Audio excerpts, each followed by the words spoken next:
wanted to share why it is that I do the work that I do, why this work is so important for me. Those of you who may follow me may see that I'm posting an intersection between wellness and spirituality and systemic harm, looking at systems of oppression, thinking about things such as extermination or bodies of the global majority or some of the catastrophes of our time, and why it is so important for us to bring these front and center. I come from a family of migrants. My father is from Argentina. He was escaping a military dictatorship in the late 70s and moved to New York City. My mother is from the Dominican Republic, and she migrated with her family to New York as well when she was very young in search for a better life. So I am the child of migration. My brother, I'm one of three siblings. My brother unfortunately passed away in 2016 of a heroin overdose. My brother was half African American and half Dominican. So there was, I saw quite close up the differences in the ways that the system treated my brother versus how I was treated, because I acknowledge that I do come in a body that can benefit from the privileges of society. No, I am not really racially profiled. I can walk the earth and not feel that my body is a threat to another, or that I'm not perceived as a threat to another. So I acknowledge the difference in my felt experience versus that of my brother. And what I found really interesting is that on my mom's side of the family, coming from the Dominican Republic was one of the first islands. The indigenous Tainos of these islands were the first to be discovered by Columbus. So it was the first genocide of the Americas. And in the Dominican Republic, the genetic diversity is quite, about 10% indigenous, I believe 40% African slaves, and then the rest are the colonizers that came.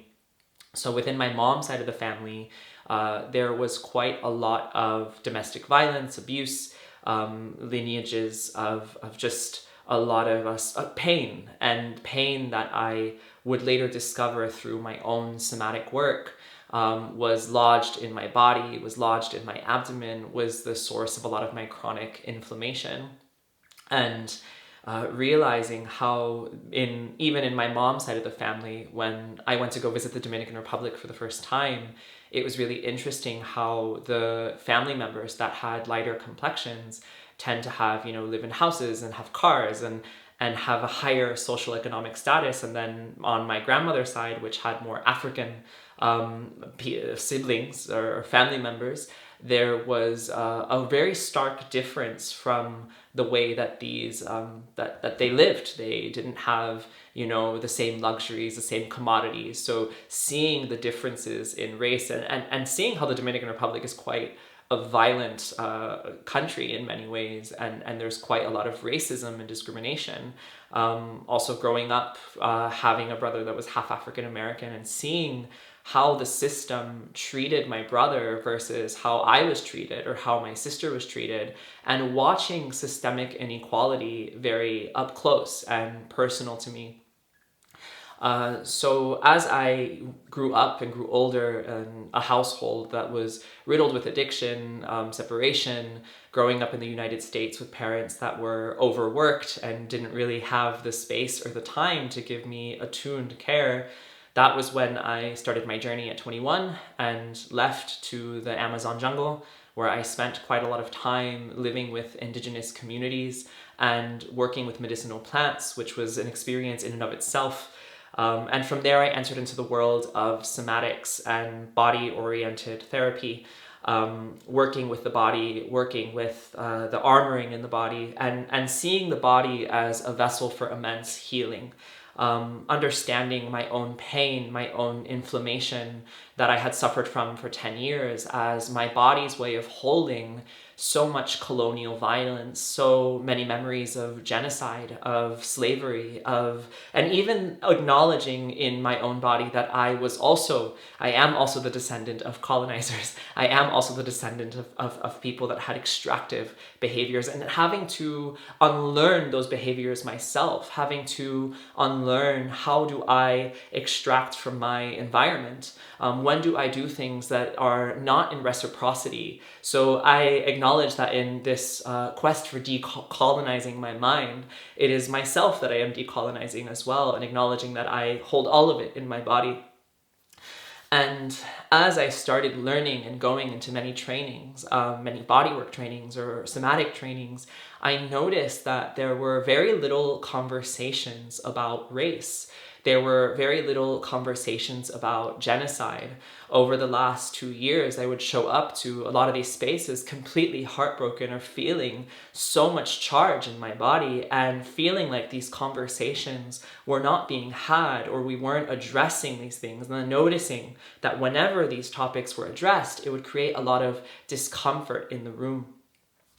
So I have been dedicating the last few years in bridging the gap between somatic healing and spiritual practice with collective liberation, and how can we bring bodies of the global majority and those that are suffering immensely right now into our rituals and bring it into our sessions, acknowledging that not all bodies are the same, and that when bodies come with legacies of colonial violence or genocide or slavery, it's a much different felt experience inside of that body versus bodies that might have been born into more privileges, or maybe didn't have to experience that level of systemic harm. Do I believe that all humans carry trauma born into these inorganic systems? Yes, however, there are varying degrees. So particularly if we are space holders, having this acknowledgement and having this awareness is so important if we want to hold inclusive spaces, if we want to hold genuinely safer spaces. So I just wanted to say thank you for being with me on this journey. I am continuously learning and growing as a practitioner, learning how to use these tools to really help bring people together, to help us feel more free in our bodies, because I do believe that this work is not only for ourselves, but also for all of those that came before us. I know that those, my ancestors and those that came before me, that suffered immensely because of these violent systems, the more that I go into my body, feel their pain, allow myself to release that pain, alchemize it, learn from it, because I do believe that the bodies that we are born into are the greatest gifts. I can say that for myself and many people that I've worked with, that the more that we learn to hold the pain within a sense of safety, when we're resourced with an attuned space holder, the more that we can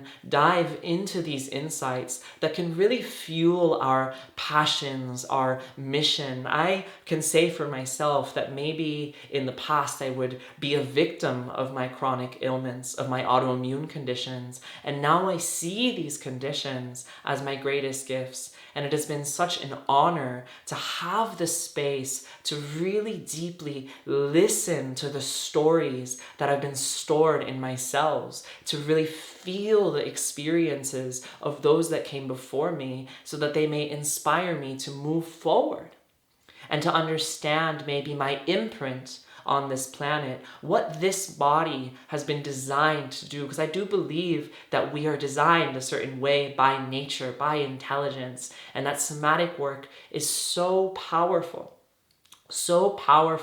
for reaching these levels of understanding, of clarity, and also being able to live in a way where we can move through our pain and make more space for joy, for pleasure, for freedom, for movement, for connection, for intimacy, which is so important.